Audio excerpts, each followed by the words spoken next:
Hey, Daniel Herman, how are you I'm very doing? well. D Cats, how are you doing?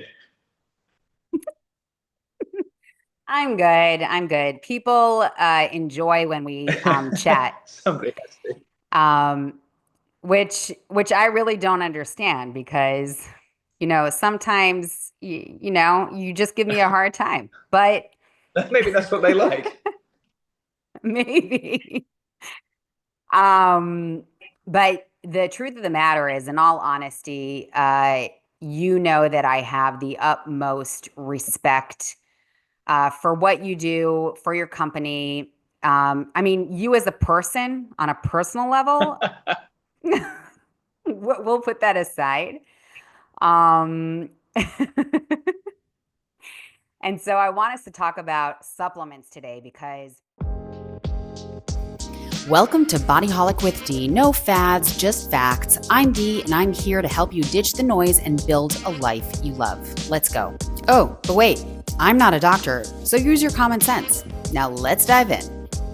Currently in Bodyholic, it's actually the end of the Bodyholic Protein Challenge. Yep. And I've been taking creatine by Yes. BioSynergy, As actually. you should. Exactly. And I'm understanding that more and more and more. And so I wanted us to actually hear from someone who is behind these supplements and someone who actually understands more than most people.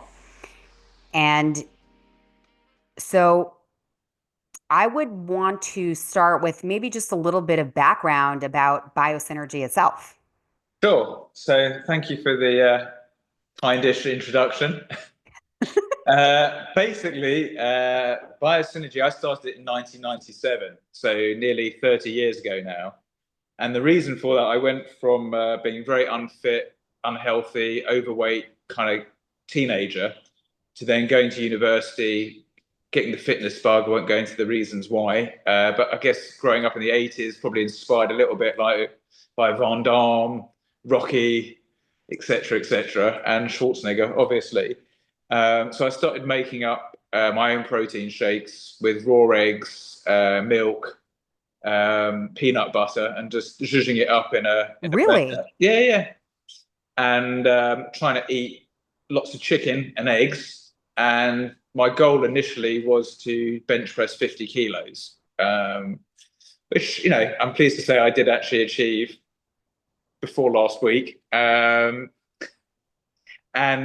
I ended up, like I said, I went from being this really overweight, uninterested in fitness, health, sport kind of person to somebody that was quite into it. And then there was a TV show that was here. I think it was in America as well, but it was here called Gladiators. And I got it into my head. I wanted to get on there as a contender. So I started training a lot harder, being mindful of what I was eating, trying to get into the gym 5 times a week, having more of my raw egg shakes. And then a friend of mine said, "Oh, somebody he knew owned a sports nutrition company." And he said, "Look, stop doing these egg shakes. Just go and buy a protein powder and some other supplements." So I did that, and I grew up. My dad was a retail pharmacist, so I kind of grown up around pills and powders. And I showed him, and he saw the product catalog I was looking at, and he was very disapproving. This isn't being proven scientifically. This is nonsense. Blah blah blah. Whether it was that or the fact that the product wasn't that great, I didn't seem to be benefiting as I was promised by this product that I would do. And then it so happened myself, the guy that introduced me to this product, and the guy that owned that brand were all in the same gym together at one time. And I just finished doing a set, saw this guy, went up to him, and I said, "Look, I've been using your product. It doesn't seem to be working for me." And he went, "Fuck off. I'm doing a lat pull down." So I went, in my head, "Fuck you. I'm starting a sports nutrition company." So I was just about to go to law school at this point. Decided not to, stupidly, and my dad will never let me forget it. And ended up qualifying as a NA nutritionist, a PET, and an SAQ coach, and came up with our first product, which was actually Creatine Plus, which was the first creatine product in a capsule and in a two-phase pack. So all the research back in the 90s, and still a lot today, talks about doing a creatine loading and then doing a maintenance phase. So I wanted to make this really easy for people to do by putting it into a capsule, so it's very measurable and convenient. But also in the phase 2, we added an ingredient called chitosan, which is now gaining actually a lot of more publicity because of the whole GLP-1 thing, because chitosan actually helps, it's a natural fiber that helps restrict how much you're going to eat by swelling up. So there's lots of really good research around that ingredient. So the idea was most people want to improve their performance, but also reduce their body fat at the same time. So creatine, despite what people may promise, it doesn't actually put on muscle. What it does primarily is it allows you to train harder and longer, improve your recovery time. And more recently, there's research around the cognitive benefits for postmenopausal or premenopausal women, because actually they tend to have less creatine naturally in their body. And then also people who tend to be following a flexitarian or vegetarian or vegan diet will not be getting any from their diet. And even if they were, the amount of red meat that you'd need to consume to get any measurable amount of creatine would be so high that it would be offset by the negative of the amount of cholesterol and fat you'd have to be consuming in terms of the meat itself. So that was my first product, and I've always been very research focused. So what I did was there was a guy I went to university with, and his first job was actually working for the Ministry of Defence with new recruits into the army and looking at how they could improve their performance. So he ended up doing a study whereby he gave people the creatine and measured to see if their VO2, if their 1 rep max improved, their VO2 max, and strength and other markers. And fortunately, that happened. So in the end, basically, he gave me that study. And with that, I was really confident and placed an order with the contract manufacturer and started packing the stuff on my parents' dining room and then driving around trying to sell it. So that was the beginning. And then soon after that, I developed a protein product, which is pretty much the same as it is now, which was just with 3 ingredients, whey protein isolate, a vitamin complex, and a natural sweetener and flavor. And I guess that leads into the protein bit of your challenge. And then jumping ahead to 2012, we launched the first female-focused sports nutrition range called Active Woman. And we decided, although there were other women's ranges around, they tended to be what I call a shrink it and pink it. They basically got the men's product, put it in a pink label, and then charged more for it. What we wanted to do is actually look at the specific requirements of female rather than men. So women are high risk of osteoporosis. They're also more likely to fall pregnant. And therefore we wanted to add micronutrients into the protein powder that would support fetal brain development, and also with calcium and vitamin D support bones as well. So again, whether you're a young female going to the gym for the first time, or a postmenopausal slightly older woman, or even a woman who's going through pregnancy, this product will support not only your protein needs but also some other micronutrient needs that you might have. So we launched that in 2012, and I believe that's the product you've been using recently. I loved hearing that background. I had no idea that the creatine was your first product. That whole journey is amazing. And the fact that other companies at the time were just packaging it as something pink and then like, this is better for women. I so appreciate that you didn't do that.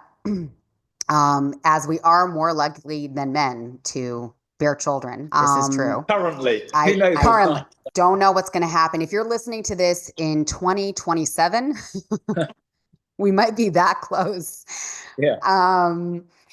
So you're telling me about basically the evolution of what you've been doing until 2012. And now the market is so saturated. I think from looking from, I'm not completely on the outside, but I am on the outside. And it seems almost oversaturated. So do you have to apply more meticulous scientific rigor now, or has it just always been? And that's really down to the individual brand. I think there's 2 types of sports nutrition brands. in my opinion. There's the ones that are founded by people such as myself who are passionate about something and then see a gap or fall into it or do it out of frustration. And there's not many of those, I don't think, around anymore. I think a lot of those guys were probably similar to me, started in the 90s and subsequently have exited in some capacity.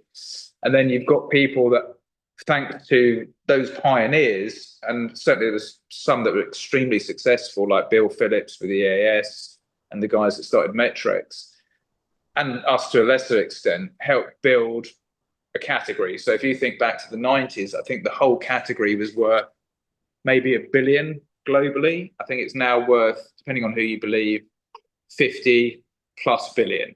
So it's grown massively.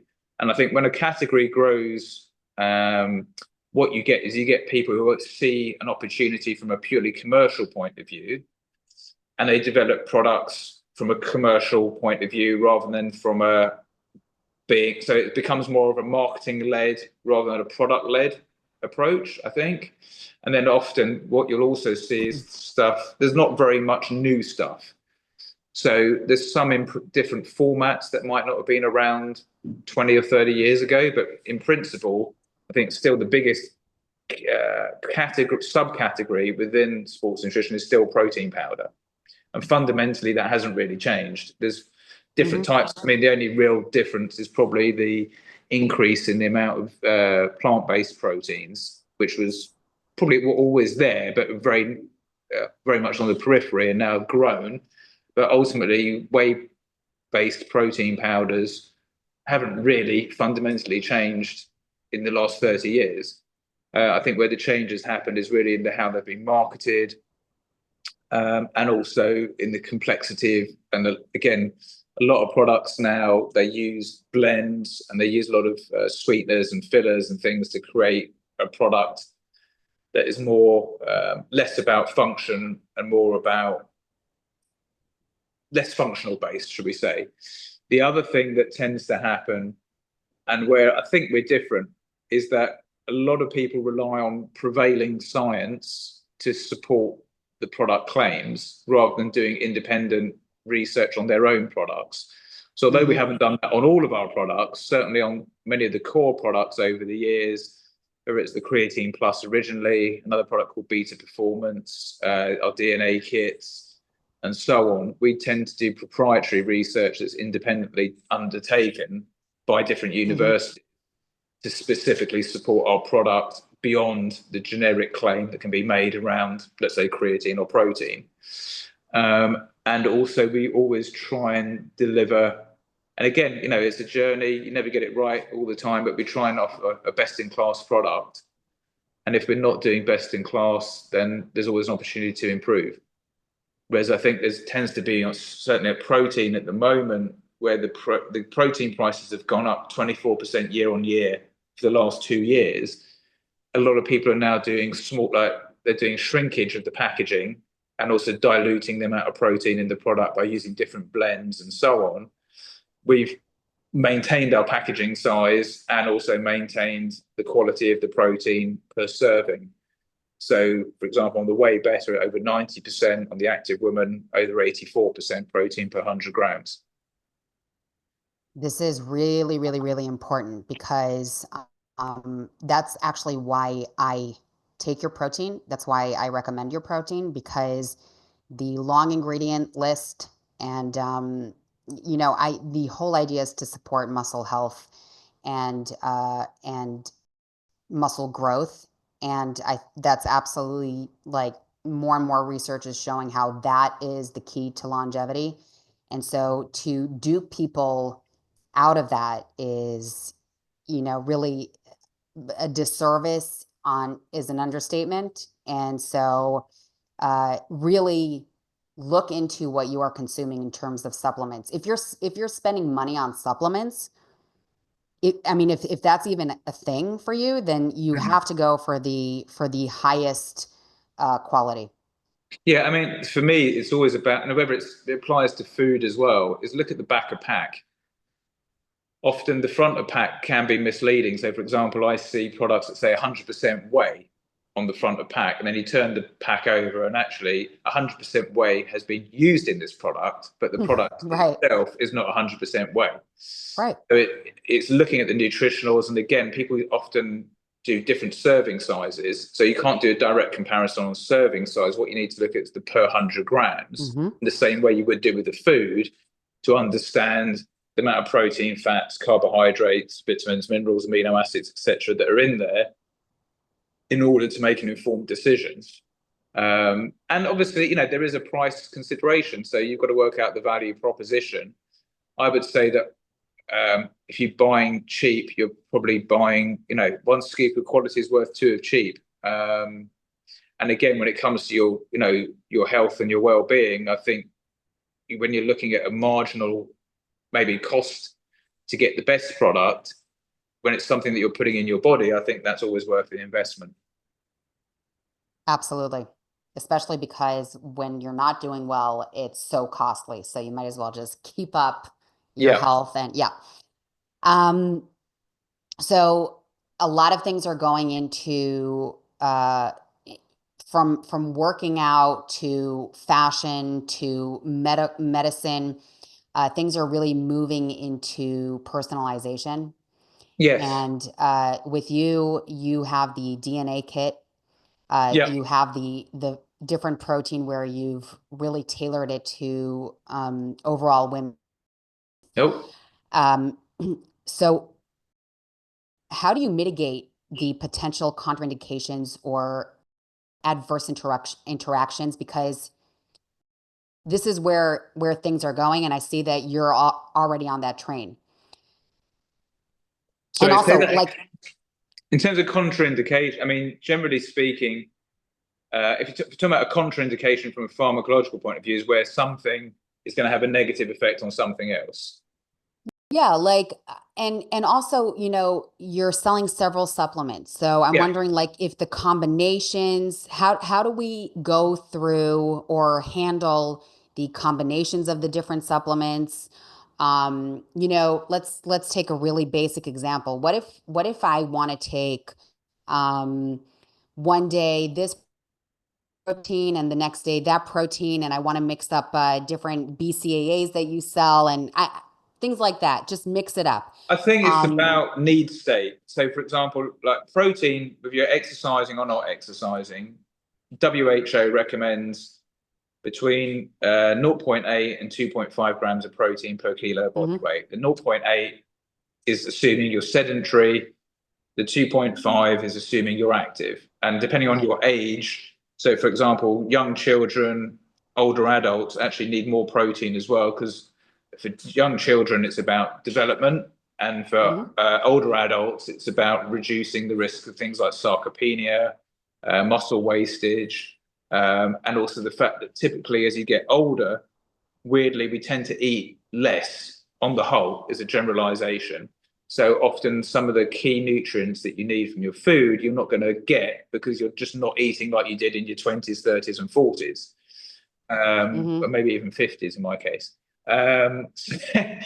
So there's that to consider. The other thing is to look at need state. So for example, if you're doing a lot of hot weather training and it's endurance based, then an isotonic and electrolyte drink is probably a good idea, because you're going to get the carbohydrates you need for your glycogen stores to give you the energy, and then you get the electrolyte elements for recovery in terms of replacing lost fluids that you're going to have through sweat. If, however, for example, you're doing less endurance type stuff, then maybe a carbohydrate based product isn't what you need, because you're not going to get to that level of depletion where you're going to need it. So an electrolyte might be better. Equally, if you're not getting a lot of protein in your diet, taking BCAAs or glutamine post exercise is going to help with that muscle recovery. If you're not getting much creatine in your diet, which most of us won't be, then obviously taking creatine. So generally, it's a bit like training. Just doing weight training is great. If you do weight training plus cardio, plus HIIT, plus yoga, plus Tai Chi, yes, the benefits are going to be marginal, but overall, the the collective benefit is going to be greater than just doing any one of those things. But if you're only going to do one, then at least do one consistently. And I think Got it. the same applies really to diet and supplementation, is Hmm. that you can layer things on, and the improvement from not having any being deficient in protein to then being optimized in protein will be quite a big improvement. By then having extra things on top, the benefit won't be as great. So you're going to get marginal benefit, but there you go. And then again, obviously, if you take too much protein, you're just going to excrete it, so you get diminishing marginal utility. So it's just working out where you are from a diet and exercise and lifestyle point of view, and then layering on different products. And again, it might also depend on seasonality, climate, ethnicity, gender, etc., age. So all of these things are going to have an impact on the sort of micronutrients and macronutrients that you need and when you should be taking them. Right. I'm thinking to myself, do you talk to people? Do you have a representative who actually navigates people through what they should be purchasing and consuming? Or is it actually based on the DNA kit? And anybody who wants to understand that more can just pop over to the episode. I'll link it. I think there's several things. So one, we're always happy to get emails, phone calls here and talk to people, which is kind of a bit old school. Secondly, we do I have, think it's so important. I don't think you can undervalue it. And obviously with AI coming, the likelihood is at some point we'll be able to enable AI to help people navigate better what they need. The second thing that we do is we've got a quiz on our website. It's not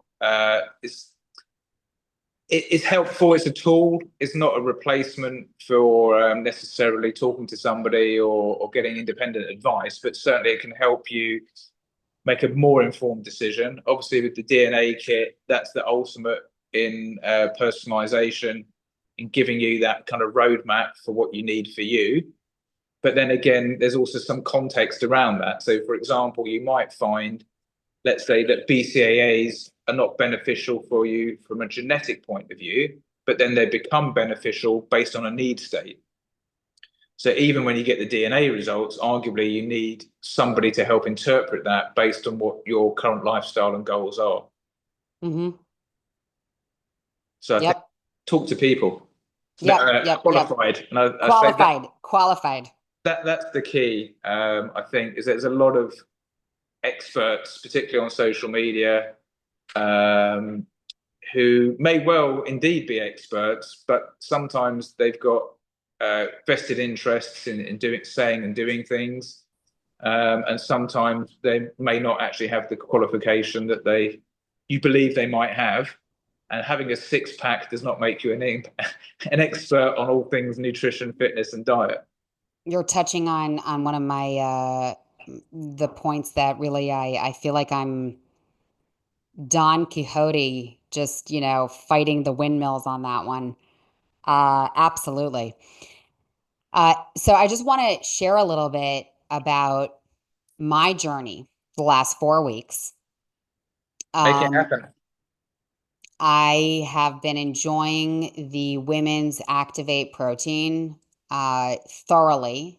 In fact, Daniel, you even asked me if I like it, and I actually said, I really don't like it in a shake. I really like it just with water. Like that's actually how Yep. good it is. It's just shake it up in water, don't add anything to it, and it's perfect. And also I've been pushing very, very hard in my strength training. Yep. So, I think the whole combination has been really optimal.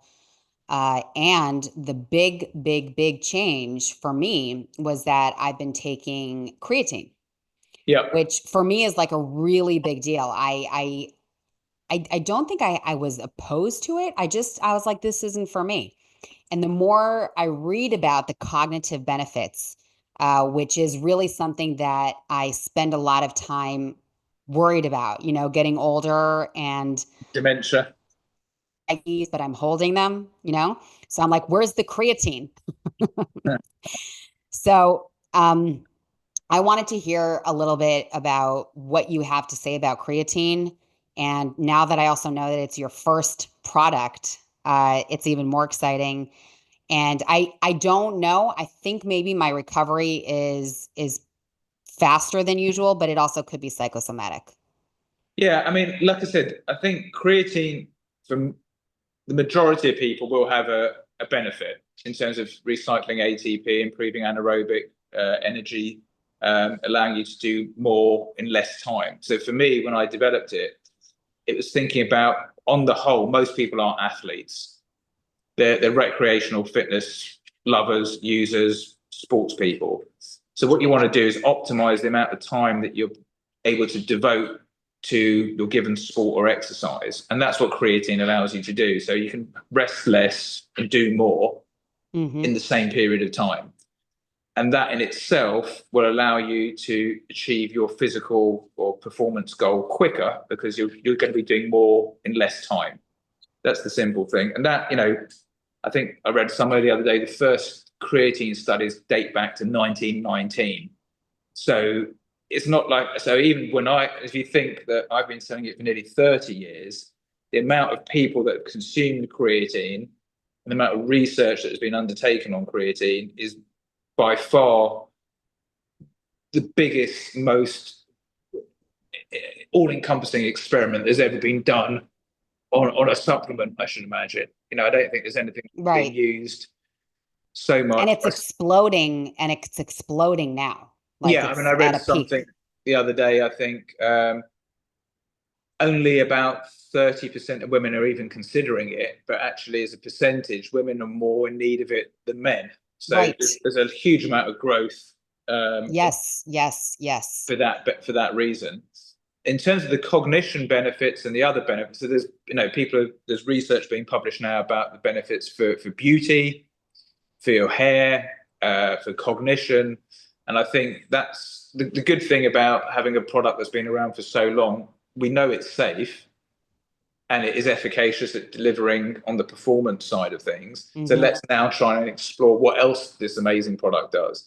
So there's actually even a study that's been shown that, by giving it to children or having it during pregnancy is going to help with the development of the brain as well, even during pregnancy. So I think you've got to watch this space. And I think the other thing is, again, like when it comes to anything, is like who's publishing the research.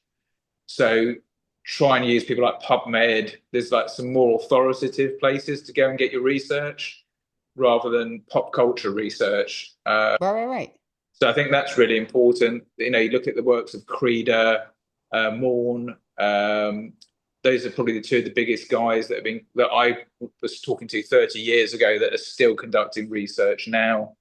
Eucondroop's another guy. So look for, again, quality research, Mm-hmm. and also look for, again, dosages. So look out for, is the product you're delivering. So we've got a product in itself. It provides 1 gram of creatine. It's our creatine effervescent product. You need to take a couple of those a day for it to have the cognition benefits. But you're Right. already taking, 5 grams, if I'm not mistaken. no, it's 1.5 for cognition. Mm.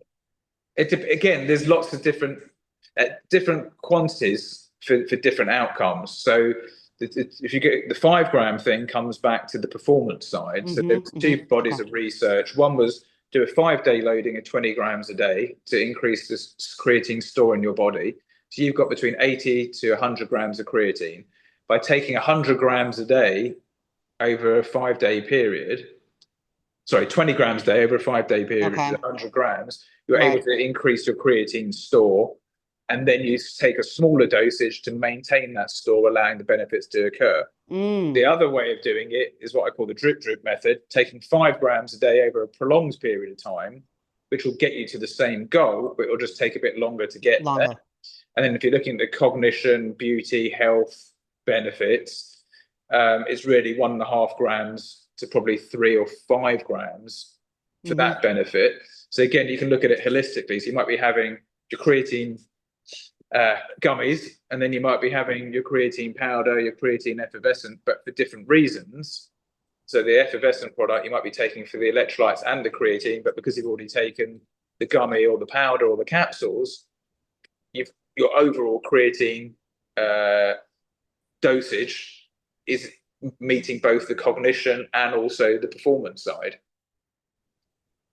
Nice. So it's just Nice. I don't again, take the gummies. I just want to share with everyone. I take the pills because I'm old school. I'm raw. I don't mess around with red gummies. yeah. I mean, look, to be fair, the creatine capsules was our first product. I still stand by that as probably the best one. But But again, some people won't take it, right? it's about again need state and people. So Yep. not everybody. My kids love the gummies because they don't really want to. They don't want to take capsules. Some people prefer the creatine boost powder because they want to have something they can have during training that's going to also provide them with electrolytes and isotonic elements. Some Mm-hmm. people want to have the electrolyte tablets because they find it convenient. So it's a bit like training. There's no point saying you have to do bench press with dumbbells or barbell if you're never going to do that. If you're not going to do Mm-hmm. that, then do dumbbells or do the Totally. machine. So it's It about goes it goes back to the individualization, the yeah. personalization. Absolutely. I just wanted to show everybody what a badass I am. That was I'm sure that they was knew that anyway, no? um that I think that was a great way to just scan through supplements and just how to approach it, understand what you need, what your needs are, and understand it in an evolving way. Like we are all your body goes through so many changes regularly. So there's that. And also, don't go to your TikTok guru to discover the latest, but actually take the time and really understand what is the supplement that's best for you according to research. And also the other thing is bear in mind that you change. So for example, your goal today might be weight management and weight loss. You achieve that goal, and then all of a sudden your goal is, I'm going to do a marathon, or I'm going to do another type of competition, or I want to become a bodybuilder, or so on, or Yeah. you're at a certain age. So it's not Mhm. a one-time decision. It's something you've got to reassess in the same way that you reassess your diet and your training and everything in your life. It's a constant flux. Yes, I'm gonna give a little caveat to that because you're absolutely right.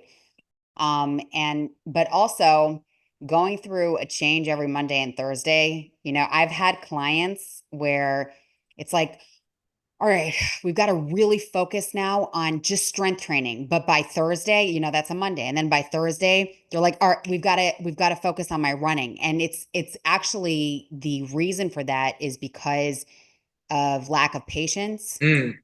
Just wait a minute. And I think the same thing happens with supplementation. Just wait a minute, keep being super repetitive for a little while so that you can actually achieve that goal that you set out to achieve. Yeah, I mean, you've got to be consistent and you've got to stick to it. And like some people say, "Oh, I took that on a Monday."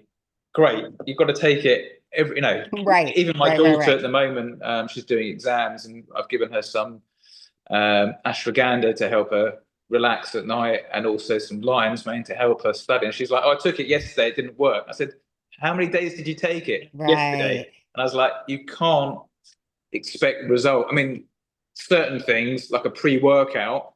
Or an isotonic drink or electrolyte, if Yep. you're already thirsty, That's immediate. you're going to get immediate results. Other things, you've got to give it time for it to work. And the same, Totally. goes for diet and exercise. You can't go vegan you can't go keto or 16A or something for a day and expect a Yeah. transformation. It's something you've got to maintain for weeks or months or possibly years for it to take an impact.